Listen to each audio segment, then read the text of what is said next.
Welcome to On the Right Side of History with Kansans for Life. Come with us as we connect the pro-life movement's past to present, uncover hidden or forgotten history, and its connections to the battle still raging today. Now, here's our host, Danielle Underwood. Hi, and welcome to a new season of On the Right Side of History with Kansans for Life. Today, our KFL team is in studio to give you a preview of the pro-life battles ahead this legislative session. Jeanne Gawdun is KFL's Director of Government Relations and leads our legislative advocacy efforts. Welcome back, Jeanne. It's great to be here. Mackenzie Ayers is KFL's Deputy Director of Communications. She's returning to the Capitol this session to help us provide you timely pro-life news updates. Thanks for being here, Mackenzie. Thanks for having me. So over the next few months, our team will be working alongside engaged pro-life citizens like you so we can unite our voices and call upon elected officials to stand strong for life. So ladies, let's give our listeners a quick reminder of where the fight to protect life stands now in Kansas, where abortions are skyrocketing because of the Kansas Supreme Court's disastrous 2019 decision that paved the way for unlimited abortion. The numbers were released late last year by Governor Laura Kelly's administration, and they were truly heartbreaking. So, Jeanne, let's just start there. Tell us about those numbers. Well, they were heartbreaking, Danielle, because we saw 19,467 abortions in 2023, which was nearly triple the amount we had in 2019. And it's especially heart-wrenching because our numbers of abortions in Kansas have been dropping for years. And so to skyrocket just so tremendously, really, it just makes us, obviously, the abortion destination, which is what we had foreseen after that 2019 decision. But it's not something that we take pride in being right about. It's a lot of lives lost. And so that was the main thing, was just seeing those horrible predictions coming true. And when you think about that number, 19,467, it's hard to wrap your mind around.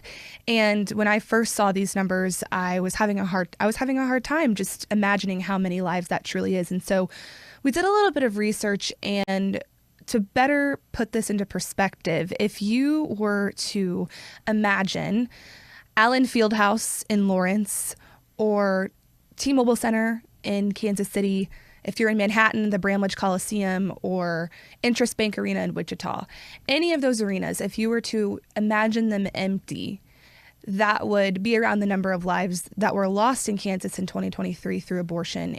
And so, as Jeannie was saying, we know that Kansas has become an abortion destination. And in 2023, 78% of abortions were performed on out-of-state residents, which is heartbreaking. And 376 abortions were performed on minors, and 36 of them were between the ages of 10 to 14. So that's just extremely, extremely heartbreaking. Oh, yeah. And when you think about even the babies that are fully formed later in the pregnancy, 12 weeks, 15 weeks, of course, up to 22 weeks, which we have legal in the state, 600 of those babies were victims of the live dismemberment abortion procedure. Just horrible. It's brutal.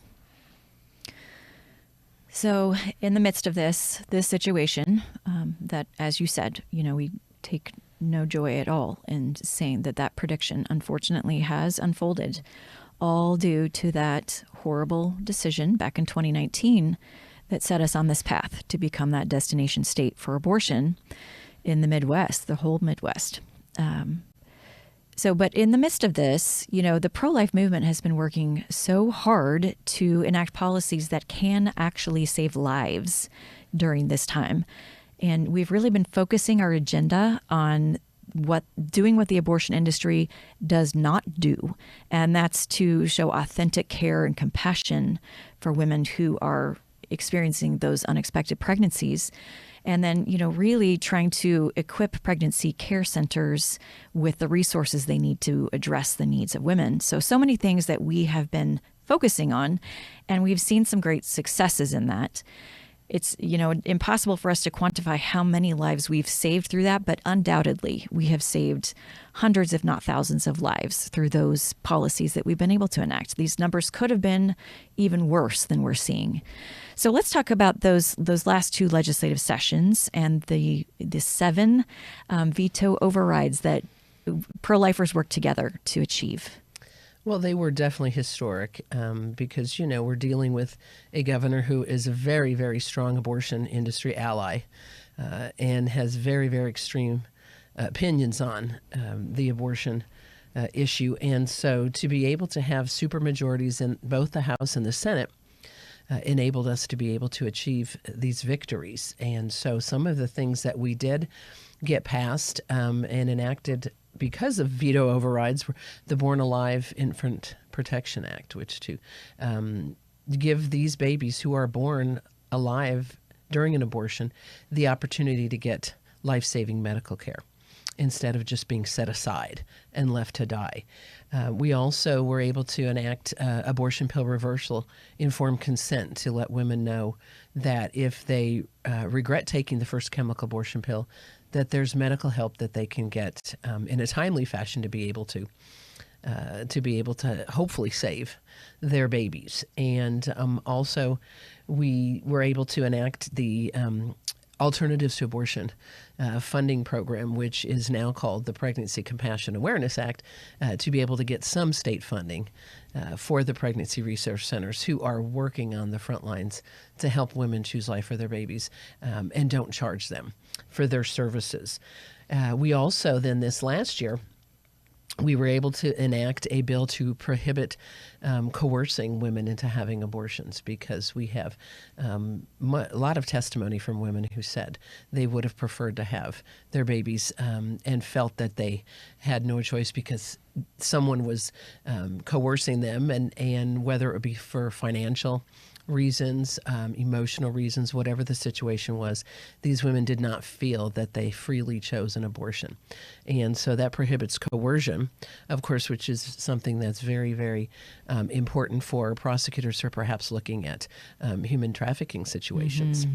And sex abuse and things like that to protect women in those situations.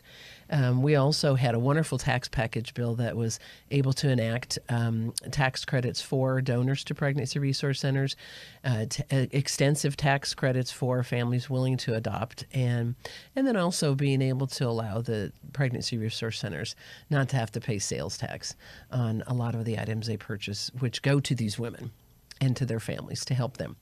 So, it was tremendous to be able to achieve these.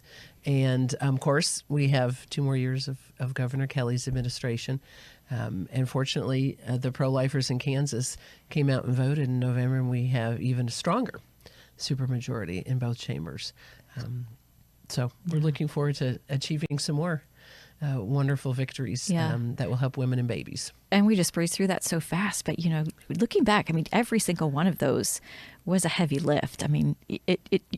You just, went so quickly through them, but it just was hours and hours and hours of work and thousands of people messaging their legislators to say, yes, we need this in our state. We have to somehow combat this influx in abortions that is coming into our state. We have to make sure that we are providing for women and families. And so just, what an achievement every single one of those was. And I just wanted to say that, you mentioned the November elections, and I definitely do think that we saw that pro-lifers came out in strong numbers to support certain candidates that support the things that we support. But I also saw it last year when I was in the Capitol. Our pro-lifers, they were engaged and they just seemed very unified. And, and we saw just such great turnouts. We see great turnouts at our March and Rally every single year. We just had one earlier this week, and it was just great to be with everyone there.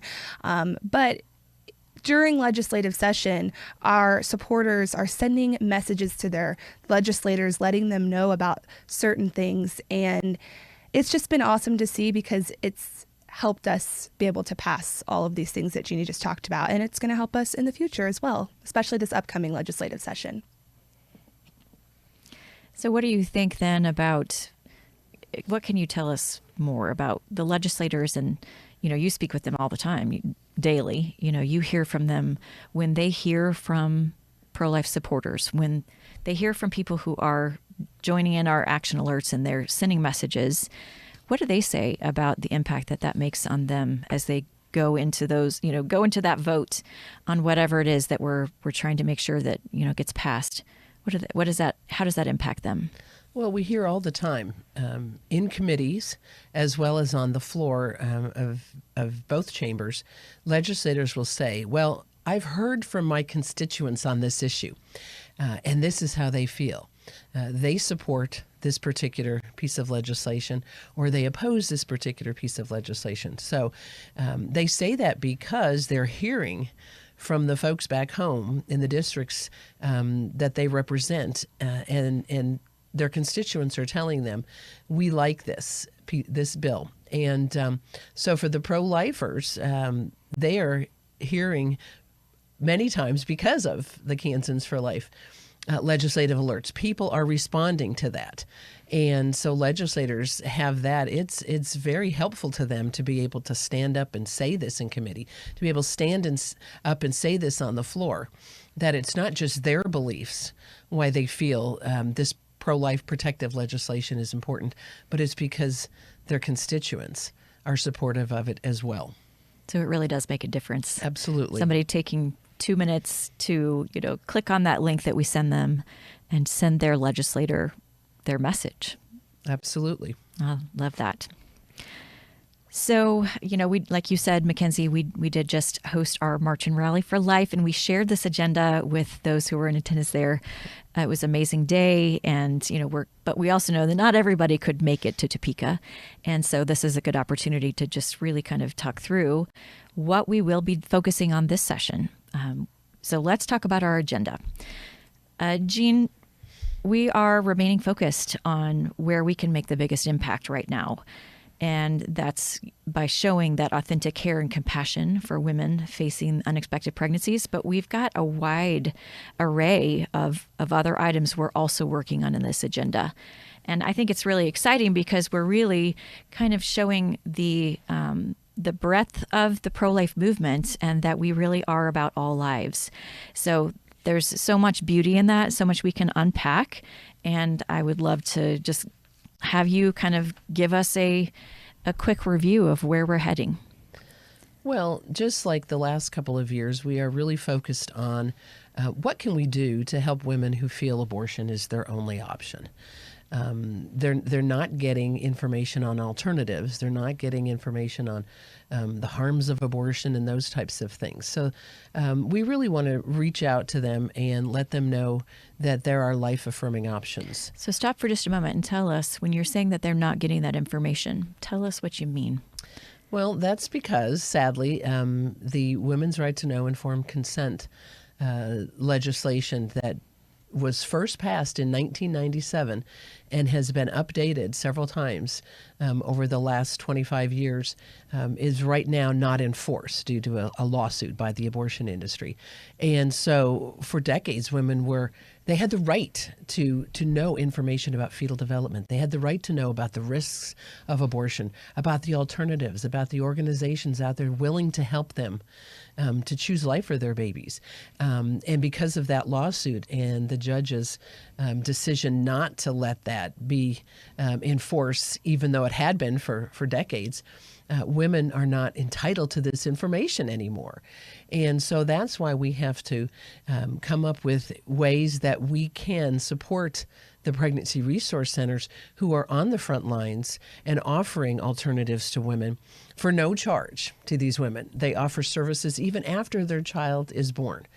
And so that's one of the things we're going to continue to do, is to seek funding for the Pregnancy Resource Centers through the Pregnancy Compassion Awareness Act. And the Pregnancy Resource Centers that have received funding for this in the past, they just reach out to us and they're just so grateful because it's allowed them to expand services. It's allowed them to increase bilingual support, medical support. One PRC reached out to us and said they were able to purchase a sonogram machine to serve more women. And so we're truly seeing just in the 2 years that we've had it, that the impacts that it's making on women in Kansas. It's truly life-saving. As you say, Danielle, we may never know how many lives it's saving, other than for these women that will testify and say, this PRC helped save me and my baby. But we do it because we want to offer these women what they really aren't getting anywhere else. As you said before, the abortion industry is not interested in giving them options. Well, the Pregnancy Resource Centers are. So we're going to continue that funding. We also want to offer some kind of legislation that might lessen some of the financial burdens on families. And there's a number of different proposals that we're looking at to try to help families with children. We're also looking at ways that we can help families, pregnant moms, or even after the child is born, families who are facing a diagnosis of very medically challenging pregnancy, or their child may have some kind of developmental disabilities. And sadly, oftentimes these families are encouraged to abort these children and not given hope or information as to what organizations are out there that will support them. So this is an area where we have a lot of different partners that work with us. There's disability rights organizations that work with families all the time who are facing these challenges. And so we're working with some of these groups to be able to put together legislation that will get in the hands of these families given a diagnosis, maybe Down syndrome or one of the trisomy, chromosomal conditions, get information to them immediately after getting a diagnosis that will show them there's help out there for them. They can choose life for their child, and there are organizations out there that will get them the information they need and the support that they really desire to be able to choose life for their children. We also think it's really important to, since we especially don't have women's informed consent regarding abortion, we want to try to find ways to inform women as to the harms of abortion. The complications from abortion, the harms of the chemical abortion pills. And so we'd like to require some state data gathering of when women are seen by medical professionals after having an abortion and are being treated for complications. And so that is a way that we could get some data from the state health department to let us know what really is happening to women who are having abortions. Because we just really don't have the information on that. And women deserve to know what they're facing should they choose to have an abortion. Also, women who are not being given full informed consent before they take the chemical abortion pills should know about the opportunity for them to seek justice if they do have damages or complications from the abortion pills. And so we're once again working with legislators to try to find innovative ways to make sure that women know about this and can consider that before they have abortion. So we have to just kind of think outside the box because of the fact that we have this 2019 Supreme Court decision. So. Yeah. And you've referenced women's right to know, and you've referenced that, that is currently enjoined. And that is all due, again, back to that 2019 Kansas Supreme Court decision that, put all of our existing pro-life laws in this precarious position where once sued, it's very likely that they can and will be struck down. So I think it's also important for people to grasp that legal landscape and why it just explains why we have to be so careful and so smart about the kinds of legislation we can propose where we can actually make some gains. So it's just, like you said, thinking outside the box. How can we help right now? And, we've identified ways that we can do that. And so now we as a pro-life movement just need to continue moving that ball forward so that we can help those women, those families, and also these other, like you said, speaking about disability rights, those children who are so often targeted for abortion because of a disability or some kind of diagnosis. I think that we have so many things that we can continue to make gains on. And you've done a wonderful job of explaining a lot of that for us. And one other area that I want to make sure we mention is with our young people. So many of them have no idea of the beauty of the unborn child and the humanity of the unborn child. So again, we're working with legislators and perhaps even the state school board to be able to make sure that every child in the state of Kansas is able to see a beautiful video on fetal development, to see that unborn child is in the womb as he or she continues to grow up until birth, and for these kids to be able to develop some kind of an empathy with that child. And because so many times when these young girls are pregnant, they don't think of themselves as being mothers, even though that child in the womb does make them a mother. They don't think of that, and they're being pushed chemical abortion pills just so readily, just so easily, to take care of the problem, that these young girls don't realize what's happening, not only to their body, but to their baby. And so we think this is a wonderful way to reach a younger generation with the truth, the scientific truth about what happens in the womb and how beautiful that unborn child is and how deserving of protection. Yeah, every person really should have access to that accurate biological development information, right? I mean, Absolutely. We just want the students and the people of Kansas to be educated. And we just, we saw what can happen in a misinformation situation where, we've seen ads, for example, in the past that completely misconstrued what the laws in Kansas were and that women were somehow at risk. Just trying to combat some of that misinformation, I think, is so helpful, even about the legal definitions of abortion in our states. And so people have the facts. They don't have misinformation that is giving them confusion, is creating confusion within the state. So all of those things I think are really valuable. They could all make a difference in different ways for different people, but really we're talking about life-affirming proposals for all of those things. And so we are definitely on board with you. And I know that you've got your work cut out for you. And Mackenzie, you have your work cut out for you. And we are going to be making sure that the people of Kansas can learn about these proposals and how they can get involved as we go forward. Is there anything you want to add on that, Mackenzie? Yeah, so one of the things that I'm doing when I'm in Topeka is I'm taking a lot of, sometimes legislation, it's hard to understand. And there's words that our legislators and your elected officials use that maybe they're just hard to digest sometimes. And so my job is to go to Topeka with Jeanne sometimes and just get some content and take the hard to understand information and break it down into ways that are just easily shareable, easy to understand. That way you can communicate with your friends and family about what the pro-life movement in Kansas is doing and truly doing. And so each week I'm putting out videos, different content, and you can find all of that on our social media at Kansans for Life. And I just want to encourage each one of you, the best way that you can reach people in the digital space is to not be afraid to share our content. In a world of pro-life censorship, the best way we can fight back is with our individual voices, and each one of us just not being afraid to just share, hey, I saw this action alert. You should join if you agree.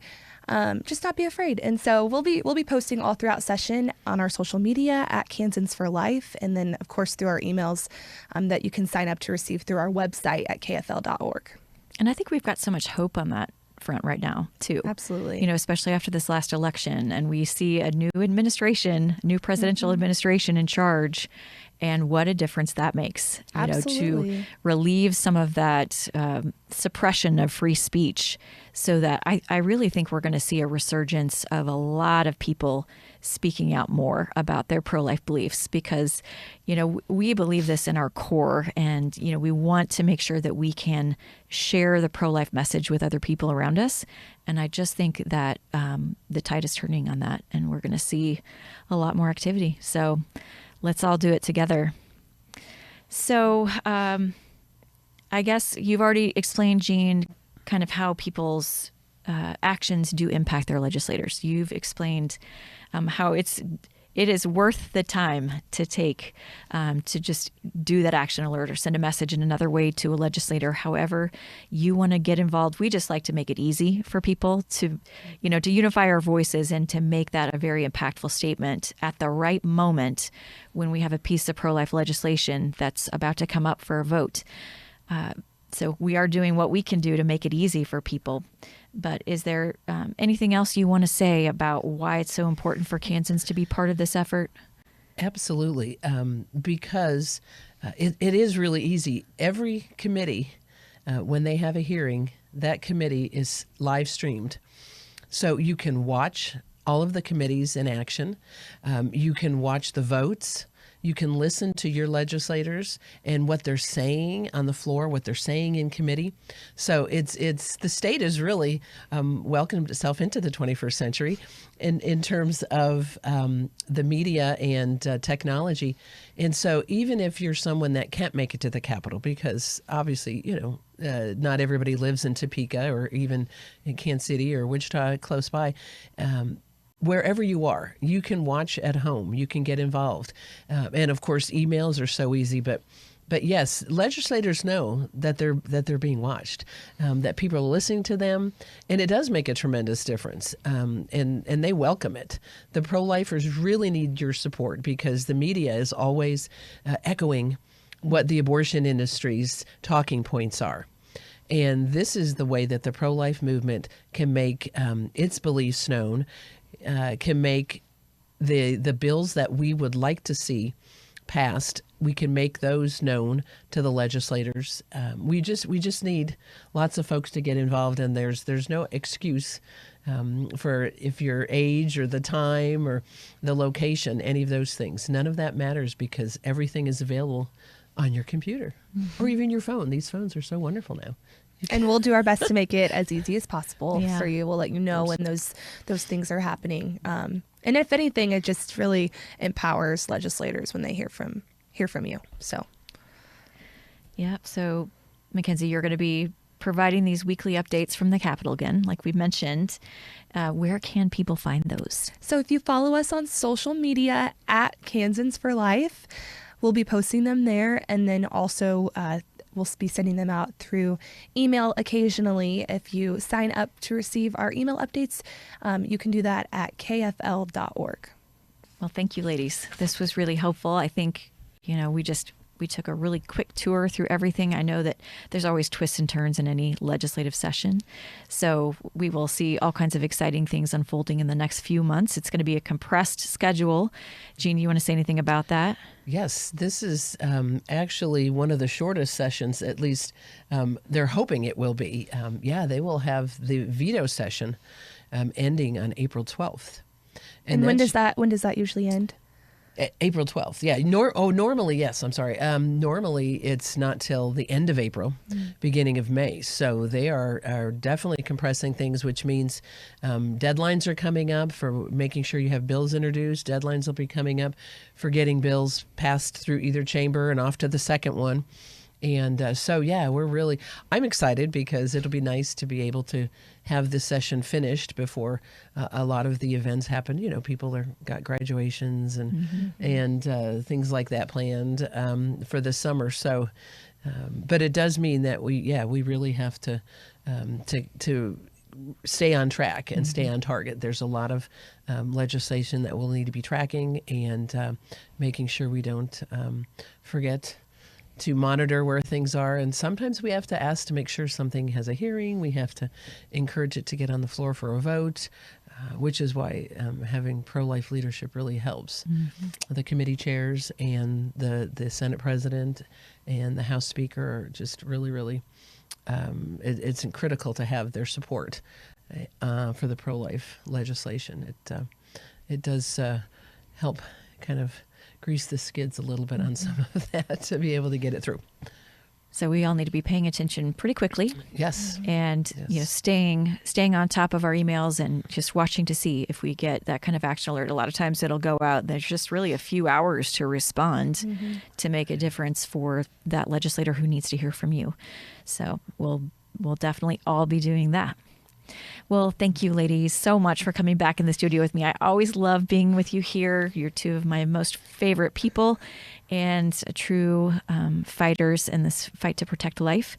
So God bless you both. Thank you. Thanks, Danielle. So, and on behalf of Kansans for Life, thank you to all of you who are listening.